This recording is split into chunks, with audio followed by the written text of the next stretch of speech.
hari ini saya akan melanjutkan untuk memprediksi shio. Kali ini yang ingin saya prediksi shio anjing, keberuntungannya di tahun 2024 dalam naungan shio naga kayu.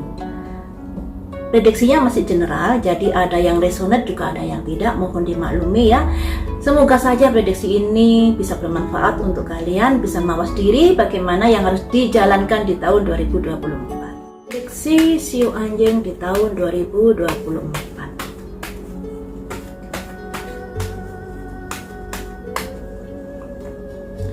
Untuk asmara dulu, asmara.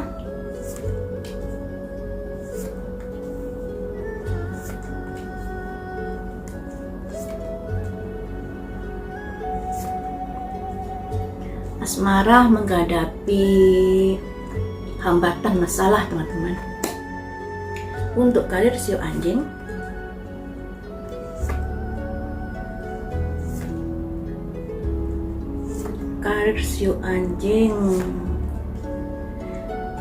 karirnya juga ada kekhawatiran. Selanjutnya untuk keuangan shio anjing, keuangan shio anjing ada rezeki, tapi juga ada kondisi yang kurang bagus. Shio anjing ciong ya teman-teman di tahun 2024. Jadi kalau prediksinya yang keluar ternyata nggak bagus, mungkin ada terkoneksi dengan ciong itu tadi, karena ada sesuatu hal yang membuat shio anjing menghadapi kondisi yang kurang bagus di tahun 2024. Nanti saya bacakan bareng-bareng. Sekarang untuk kesehatan shio anjing. Kesehatan, ada sulit tidur, kepikiran.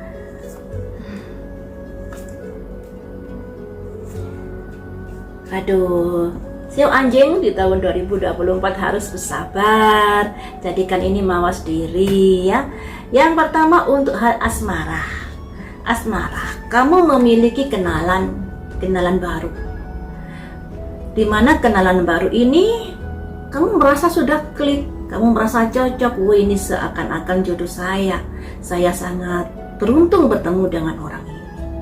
Akan tetapi teman-teman, seiring waktu muncullah sebuah permasalahan ya. Seiring waktu muncullah sebuah permasalahan, perbedaan pendapat dan lain sebagainya. Sehingga kamu mulai berpikir di sini, saya harus bagaimana dalam menyikapi asmara ini. Nah, apalagi di sini ada simbol 10 pedang. 10 pedang ini lambang dari sebuah hubungan yang bisa berakhir, bisa putus, atau hubungan yang bisa renggang. Nah, kemudian kamu berusaha untuk tetap baik dengannya, berusaha untuk mempertahankan hubungannya. Tapi yang kamu rasakan malah kamu tekanan kejiwaan, tekanan mental. Karena kamu memaksakan diri untuk mempertahankan hubungan tersebut, padahal pasanganmu sudah berkeinginan untuk mengakhiri hubungan itu. Jadi di sini di tahun 2024 ada potensi hubungan, kalau kalian masih pacaran bisa berpotensi putus. Nah, kalau kalian sudah berumah tangga, bisa hubungan rumah tangga yang menghadapi pertengkaran yang begitu dalam pertengkarannya. Makanya di sini jika ada sesuatu masalah dalam hubungan kalian, masalah kecil pun harus segera diselesaikan, jangan ditunda-tunda, dan harus semakin meningkatkan gimana hubungan ini bisa lebih erat, lebih dekat, dan jika ada masalah selesaikan dengan baik, jangan sampai berapi-api. Untuk menghindari hal-hal yang tidak diinginkan di tahun 2024, soalnya asmara berpotensi adanya pertengkaran hebat yang ada kemungkinan bisa membuat hubungan kalian berakhir. Dan kalian jadinya kepikiran, depresi terkait apa yang sudah terjadi itu ya. Selanjutnya untuk karir. Sepertinya kamu ada masalah dengan atasanmu. Di sini ada simbol raja bawa pedang, di mana atasanmu mengambil sebuah keputusan yang membuat kamu merasa kurang diperhatikan, kurang diuntungkan dari keputusan tersebut. Kamu merasa tersisihkan di sini. Kamu merasa nggak dianggap di sini, sehingga kamu membuat jadi negatif thinking, jangan-jangan bos saya ini seperti ini, kenapa seperti ini, dan lain sebagainya. Karena bosmu ini mengambil sebuah keputusan begitu cepat di matamu, ya. Kamu merasa bos ini kok tiba-tiba mengambil keputusan yang seperti itu, apa salah saya? Mengapa saya diperlakukan seperti ini? Dalam pikiranmu seperti itu. Makanya di sini ada simbol fokus on the negatif. Kamu menjadi berpikir yang macam-macam terkait keputusan bosmu tadi itu. Nah, di sini membuat kamu merasa was-was dan membuat tidak kerasan di tempat kerja itu. Di sini teman-teman, alangkah baiknya sekalipun bosmu melakukan sesuatu hal yang seperti itu membuat kamu tersakiti, membuat kamu merasa disisihkan, cobalah bertahan dulu. Jangan mengambil sebuah keputusan yang berisiko. Misalnya kamu keluar dari pekerjaanmu tapi kamu belum mendapatkan pekerjaan baru, jangan sampai seperti itu. Jadi bertahan saja di tempat kerjanya apapun yang terjadi, kecuali kalau bosmu yang sudah ada niatan untuk memberhentikan, ya apa boleh buat. Selanjutnya untuk keuangan. Keuangan di sini teman-teman, ada sebuah gesekan yang terlalu keras yang kamu hadapi.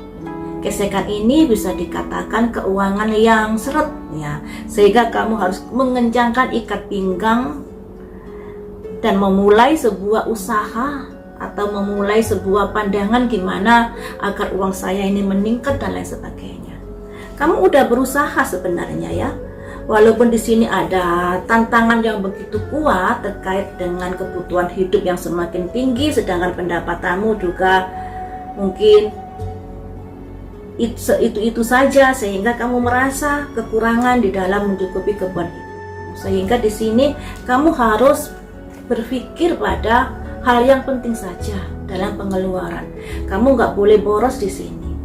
Belanja yang penting-penting saja agar keuanganmu bisa bertahan sampai tahun 2024. Di sini sepertinya kamu sudah berusaha mencoba untuk mempertahankan keuanganmu. Juga ada rezeki ada ya. Tapi di sini pada akhirnya juga mengalami keuangan yang menurun lagi. Ada rezeki kecil, tapi kemudian ada juga yang menurun lagi rezekinya. Kenapa begitu? Terkait adanya benturan-benturan kebutuhan hidup, juga konflik yang kamu hadapi. Mungkin konflik ini terkait dengan pekerjaanmu juga bisa jadi, ya. Jadi yang namanya pekerjaan dan keuangan kan selalu ada kaitannya. Makanya saya nasihati untuk saat ini, jika masih memiliki uang banyak, jangan foya-foya. Harus ditabung dulu untuk menjalani kehidupan di tahun 2024, dan mulailah banyak sedekah, ya, agar ATM rezekimu semakin bertambah. Karena kelancaran rezeki ini terkait dengan karma baik sedekahmu, teman-teman. Ibaratnya seperti ini, ya, di tahun 2024 kamu kan ciong, rezekimu juga seret di sini. Rezeki seret itu kenapa sih? Karena ATM rezekimu sudah banyak yang keluar uangnya, rezekinya sudah banyak yang keluar dari tahun-tahun kemarin, dan saatnya ketika ATM kosong, kamu nggak mau sedekah, nggak mau berbagi, ya tentunya rezekimu seret terus. Makanya sebelum tahun 2024 perbanyak sedekah di sini agar bisa terproses segera oleh semesta dan bisa menghandle rezekimu di tahun 2024. Semoga seperti itu, karena proses dari perputaran rezeki itu adalah wewenang Tuhan, ya teman-teman. Tapi kita juga harus optimis dan positive thinking untuk selalu baik agar menghindari hal-hal yang tidak diinginkan di tahun 2024. Ini untuk kerezekian. Untuk kesehatannya teman-teman harus diwaspadai juga. Tapi semoga ini nggak terjadi. Semoga kamu sehat-sehat saja. Di sini sepertinya kamu mengalami salah satunya gangguan pernafasan, juga salah satunya area perut. Makanya di sini area perut ini bisa mungkin mah atau apalah yang ada kaitannya perut ke bawah. Bisa juga masalah rahim dan kandungan. Juga harus diperhatikan buat perempuan, karena di sini ada simbol kartu-kartu yang menunjukkan seperti itu. Ditambah lagi adanya kamu mengalami kepikiran di sini. Mungkin kamu merasa hidupmu berat di tahun 2024, sehingga kamu mengalami banyak pikiran, saya harus gimana ini? Kamu merenung terus, dan itu membuat ada kondisi kamu mengalami gangguan tidur. Kamu sulit tidur karena kamu memikirkan masalahmu yang begitu dalam. Ya, jadi di sini ada kaitannya juga dengan peredaran darah yang kurang lancar, dan juga ada persendian yang harus diperhatikan, juga masalah kewanitaan seperti rahim, perut ke bawah, dan juga adanya pernafasan yang harus diperhatikan. Dan penyakit ini sudah seharusnya untuk ke medis ya. Jangan gambling di sini. Kamu ke medis dulu untuk mencari kepastian apa sebenarnya yang saya derita. Sekalipun tadi diprediksi ada gangguan hormon atau peredaran darah, ada gangguan pernafasan, ada gangguan tentang kewanitaan, rahim ke bawah, juga ada gangguan terkait dengan tulang. Nah, disinilah kamu harus konsultasi dulu kepada dokter untuk memastikan apakah saya bisa berobat jalan, berobat alternatif dan lain sebagainya. Tapi kalau di sini disarankan untuk berobat bukan alternatif, berobat ke dokter ya, berobat ke medis yang memang pasti jawabannya. Jadi kamu jangan gambling terkait penyakit yang apa kamu derita ini. Ditambah lagi di sini ada di mana penyakitmu, kalau kamu punya penyakit bawaan, ada kemungkinan kambuh di tahun 2024 juga. Ini juga terkait adanya pemikiran, stres, depresi. Yang namanya pikiran itu bisa menjadi biang keladi adanya sebuah penyakit ya teman-teman. Karena kalau kita pikiran, kita nggak bisa tidur, jadi males makan, males beraktivitas, dan membuat tubuh menjadi semakin down. Makanya di sini walaupun terprediksi seperti ini, kamu harus kuat semangatnya. Yang namanya kehidupan selalu roda berputar. Kebetulan di tahun 2024 nanti kamu jongnya, jadi makanya prediksinya juga seperti ini. Jadikan ini kewaspadaan untuk melangkah, kehati-hatian bersikap. Yang baik-baik kita aminkan, yang buruk-buruk jadikan sebagai kehati-hatian dalam melangkah di tahun 2024.